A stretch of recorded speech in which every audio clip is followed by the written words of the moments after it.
باب ما جاء في جلسة رسول الله صلی اللہ علیہ وسلم، باب رسول اللہ صلی اللہ علیہ وسلم کے بیٹھنے کی کیفیت کا بیان۔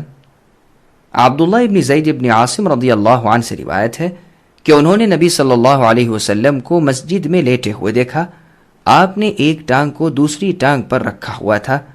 یہ حدیث صحیح ہے، دیکھیے سنن ترمذی حدیث رقم 2765 اور صحیح بخاری حدیث رقم 6287۔ سامعین، اب اس حدیث سے ثابت ہونے والے چند مسائل سماعت کریں۔ پہلا مسئلہ، مسجد میں لیٹنا، آرام کرنا اور سونا جائز ہے۔ دوسرا مسئلہ، ایک روایت میں آیا ہے کہ تم میں سے کوئی بھی ایک ٹانگ کو دوسری ٹانگ پر رکھ کر نہ لیٹے، دیکھیے صحیح مسلم حدیث رقم 2099۔ یاد رہے کہ یہ حکم صرف اس حالت میں ہے جبکہ سطر کھل جانے یا ننگا ہونے کا ڈر ہو۔